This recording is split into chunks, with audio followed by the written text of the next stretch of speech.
Hello everyone. हमने last chapter में देखा था कि सियोजिन अपनी सिगरेट लेने के लिए शॉप में जाता है। तभी वहां पर मिनवू आ जाता है और वह कहता है सिगरेट का एक और बॉक्स जोड़ दीजिए और तुम इसे इस कार्ड पर डाल सकते हो। तो सियोजिन मिनवू को देखकर सोचता है ओह। तभी मिनवू सियोजिन की तरफ देखता है और कहता है तुम भी वही ब्रांड पीते हो जो मैं पीता हूँ कैप्टन। उसके बाद फिर हमें दिखाया जाता है कि सिगरेट लेने के बाद वह दोनों शॉप से बाहर आते हैं। तो सियोजिन मिनवू से कहता है क्या तुम्हारी फ्लाइट भी। तो मिनवू बताता है हाँ मैं स्टैंड बॉय पर था लेकिन मैं अब अनलकी था और अभी जेजू आइसलैंड से वापस आया हूँ। यह सुनकर सियोजिन कहता है डोमेस्टिक फ्लाइट के लिए। तभी मिनवू हंसते हुए सियोजिन की तरफ देखता है और कहता है हाँ मैं बहुत अनलकी हूँ। वह दोनों सिगरेट पीने लगते हैं तो हाजिन सियोजिन पूछता है मैंने सुना है कि जेजू में लैंडिंग टफ है, हालांकि ये केवल अफवाह है। तो यह सुनकर मिनवू सिगरेट पीते हुए बताता है वेल यह एक आइसलैंड है। एक सीनियर पायलट को विमान को 3 बार उड़ाना पड़ा और अंत में ईंधन समाप्त हो जाने के कारण उसे इमरजेंसी लैंडिंग करानी पड़ी। बेशक यह कुछ टाइम पहले की बात है। सुनकर सियोजिन स्माइल करते हुए कहता है हाँ ऐसा लगता है कि यह एक चैलेंजिंग प्लेस है। और फिर वह सोचता है मैं बातचीत के लिए उपयुक्त टॉपिक और पूछने के लिए क्वेश्चन की खोज करता रहा। सोचने के बाद वह मिनवू से कहता है वेल मैंने सुना है कि कंपनी को 2 और JA350 रिसीव हुए हैं। तो मिनवू कहता है यह सही है। ऐसा लग रहा है कि लॉन्ग हॉल की फ्लाइट बढ़ रही है। सभी नए एयरक्राफ्ट को non stop North America routes के लिए तैनात किया जा रहा है। तो यह सुनकर सियोजिन कहता है अच्छा ऐसा है। फिर सियोजिन बताता है फॉर नेचुरली जो मिनवू मुझसे बात करने में बेहतर था। इस प्रकार बातचीत जारी रही। सियोजिन यह सब सोच ही रहा होता है कि तभी मिनवू कहता है वैसे कैप्टन तुम जल्द ही लीव पर जा रहे हो राइट। तो यह सुनकर सियोजिन सिगरेट पीते हुए मिनवू की तरफ देखता है और कहता है ओह हाँ नेक्स्ट वीक से 2 वीक स्टार्ट होंगे। यह सुनकर मिनवू हंसने लगता है और हंसते हुए कहता है तो फिर तुम जर्मनी जा रहे हो राइट। तुम्हें अपनी फ्रेंड की वेडिंग अटेंड करनी है। यह सुनकर सियोजिन मिनवू की तरफ देखता है और फिर वह सोचता है वह एक ग्रेट कलीग हो सकता था यदि उसने ऐसी अननेसेसरी बातें कही होती। वह आगे कहता है जितना अधिक मैं इसके बारे में सोचता हूँ यह उतना ही अनफेयर लगता है। ऐसा नहीं है कि मैंने ही सबसे पहले अपनी पसंद के बारे में कुछ बताया। यह सब सोचने के बाद सियोजिन सिगरेट का कश लेते हुए कहता है वेडिंग कैंसिल कर दी गई है। यह सुनकर मिनवू सिगरेट बुझाने जा रहा होता है कि वह वहीं के वहीं पोज हो जाता है और फिर वह कुछ नहीं बोलता और फिर कुछ देर रुकने के बाद वह अपनी सिगरेट बुझा देता है और फिर वह सीरियस होकर दूसरी सिगरेट निकालते हुए कहता है यह रियली अनफॉर्चुनेट है। और फिर वह अपनी सिगरेट को जलाते हुए कहता है मैंने तुम्हें बताया था ना कि 10 में से 2 एंगेजमेंट ब्रेकअप से खत्म होती हैं। उन्हें अच्छी तरह से कंफर्ट दें। ब्रेकअप के कारण रातें और भी अकेली लगती हैं। निबू की बातों को सुनकर सियोजिन उसकी तरफ देखता है और फिर कहता है क्या यह पर्सनल एक्सपीरियंस से कहा गया है। यह सुनकर मिनवू स्माइल करता है और कहता है हाँ वर्क के बाद अकेलापन और भी बढ़ जाता है।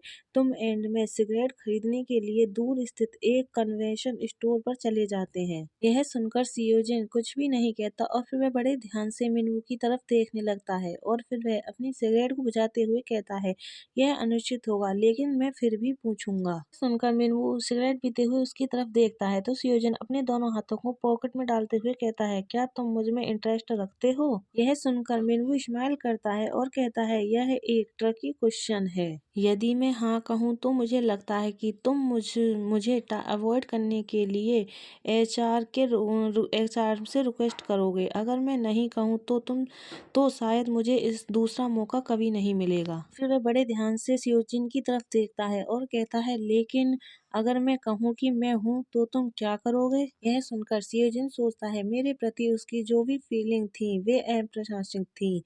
और फिर वह बड़े ध्यान से मिनवू की तरफ देखते हुए कहता है इससे कोई फर्क नहीं पड़ता क्योंकि मुझे तुम्हें कोई इंटरेस्ट नहीं है। सियोजिन आगे सोचता है और इसलिए मैंने उसे अपनी सीमा में रहने की वार्निंग दी। इस पॉइंट घटनाओं को कि यह पूरी सीरीज टाइम की बर्बादी जैसी लग रही थी। सियोजिन की बातों को सुनकर मिनवू अपनी सिगरेट को फिर से बुझाते हुए हंसने लगता है और फिर वह सयोजिन की तरफ देखते हुए कहता है, मैंने तो कन्फेस भी नहीं किया, लेकिन तुम मुझे बहुत ही सेक्सी तरीके से रिजेक्ट कर रहे हो। और फिर वह आगे कहता है, देर हो रही है, चलो नाइट में कॉल करते हैं। यह सुनकर सयोजिन बड़े ध्यान से उसकी तरफ देखता है और फिर वह टर्न होकर वहां से जाने लगता है और मिनवू दूसरी सिगरेट निकालने लगता है। सयोजिन वहां से जाते हुए सोचता है, भले ही हानजे और मैं एक साथ ना होते, मेरा मिनवू के साथ डेटिंग करने का कोई इरादा नहीं था। सयोजिन अपने फोन को निकालता है और आगे सोचता है, हमारे कनेक्शन को पूरी तरह से अलग माना, यह सबसे अधिक ग्रेस था जो मैं उसे दे सकता था। फिर सयोजिन अपने फोन को निकालकर किसी को मैसेज करने लगता है। वह किसी और को नहीं, हान को कॉल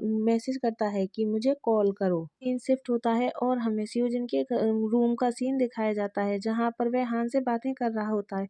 हान उससे कहता है, मुझे वह गाय सचमुच पसंद नहीं है, जिस तरह से वह तुम्हारे साथ ट्रीट करता है वह डिसरेस्पेक्टफुल है। हान की बातों को सुनकर सयोजिन हंसते हुए कहता है, वह सिर्फ एक कोवर्कर है, तुम्हें उसे पसंद करते हो या नहीं इससे कोई फर्क नहीं पड़ता। हान ड्राइव कर रहा होता है और वह स्टीयरिंग पर अपने फिंगर से टैप टैप करते हुए कहता है, किस तरह का कोवर्कर ऐसा एक्ट करता है। फिर वह गुस्से में अपनी टाई को लूज करते हुए कहता है, जब मैं कोरिया में था तो मुझे अपनी जुबान पर काबू रखा, लेकिन अब मुझे ऐसा करने की जरूरत नहीं है। क्या मैं तुम्हारे प्रति थोड़ा सेल्फिश नहीं हो सकता।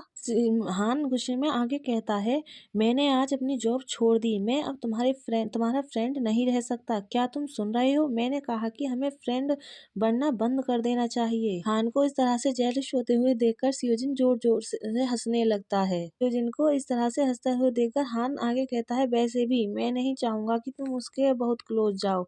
तो हाँ, सयोजिन हंसते हुए कहता है, ठीक है, मैं समझ गया, क्या तुम्हारी प्लानिंग ठीक चल रही है। सयोजिन की बात को सुनकर हान अपने आप को शांत करता है, एक लंबी गहरी सांस छोड़ते हुए कहता है, करीब करीब, मैं जल्द से जल्द सब कुछ निपटाने की कोशिश कर रहा हूँ, लेकिन प्रॉब्लम मेरे पेरेंट्स हैं। वे लगभग हर दिन मुझे फोन करते हैं और मेरा मन बदलने के लिए मुझे मनाने की कोशिश करते हैं। फिर हान आगे बताता है, वे सोचते हैं कि यह सिर्फ गिलेसा के साथ झगड़ा है, इसलिए मैं सोच रहा हूँ कि उन्हें तुम्हारे बारे में बताऊं या नहीं। सुनकर सयोजिन कहता है, क्या यह बहुत शॉकिंग वाली बात नहीं होगी कि उनसे एक साथ इतना कुछ एक्सेप्ट करने की अपेक्षा करना, शायद बहुत ज्यादा मांग करना होगा। यह सुनकर हान कहता है, चिंता मत करो, मेरे डैड ने पहले ही मुझे फैमिली के लिए कलंक बताया है। सुनकर सयोजिन सोचने लगता है, हान जे के पास कुछ चीजें हैं जो मेरे पास नहीं है, जैसे कि पेरेंट्स के प्रति श्रद्धा और पेरेंट्स की एक्सपेक्टेशन का भार। आगे कहता है, कंपैरिजन से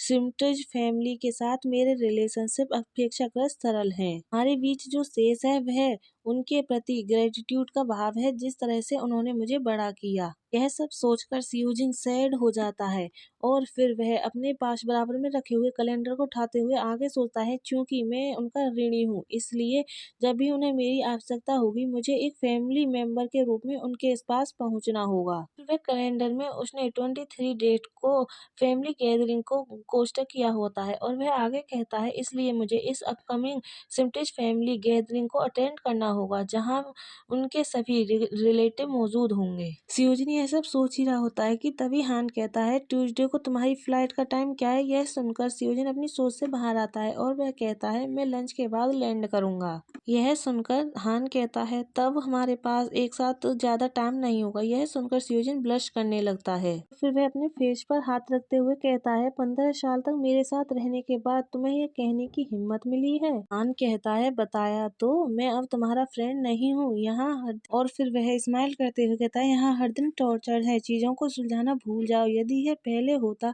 तो मैं अब तक सब कुछ छोड़कर तुम्हारे साथ भाग चुका होता। उनकी बातों को सुनकर सयोजिन हंसते हुए कहता है, तुम कहाँ भाग जाओगे। हान कहता है, कौन जानता है, शायद किसी प्राइवेट एयरफील्ड में, जहाँ हम एक साथ एक लाइट एयरक्राफ्ट चुराकर उड़ जाएंगे। हम तब तक चलते रहेंगे जब तक कि ईंधन खत्म नहीं हो गया और हम कहीं क्रैश लैंड नहीं हो गए। हान आगे कहता है, डेजर्ट एकदम सही होगा, तुम हमेशा कहते थे कि तुम ऐसा कुछ करने की कोशिश करना चाहते थे। हान आगे कहता है, फिर मैं मरते दम तक तुम्हें किस करूंगा। तुम इमेजिन करने के बाद हान हंसते हुए कहता है, तुम्हें क्या लगता है, क्या यह तुम्हें प्लान पसंद आया। हान की बातों को सुनकर सयोजिन का फेस रेड हो जाता है और वह हंसते हुए कहता है, हाँ, I love it so much. फिर सीन शिफ्ट होता है और हमें कुछ दिन बाद फ्रैंकफर्ट एयरपोर्ट का सीन दिखाया जाता है, जहाँ पर सियोजिन को सियोजिन का ब्रदर क्रिश पिकअप करने आया हुआ होता है और वह खुश होकर अपने हाथ को हिलाते हुए कहता है, मैक्स तुम अच्छे दिख रहे हो।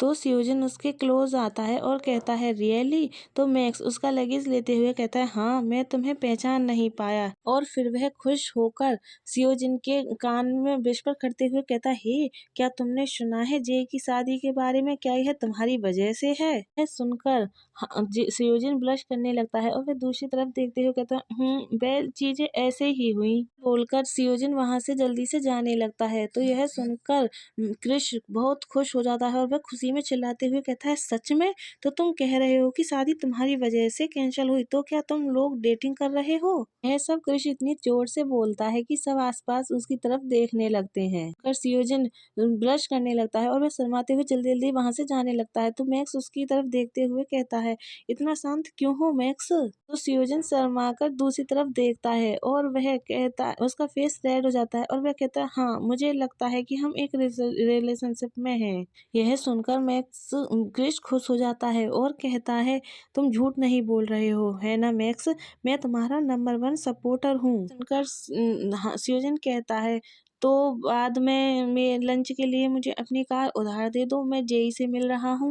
वह सियोजिन दूसरी तरफ देख रहा होता है। तो मैक्स उसके सर पर प्यार से पैट करता है, हंसते हुए कहता है, ठीक है, मैं तुम्हारे लिए कुछ खुश हूँ मैक्स। सियोजिन मैक्स से शर्म की वजह से आंखें नहीं मिला पाता और वह दूसरी तरफ देखते हुए ही कहता है, थैंक्स।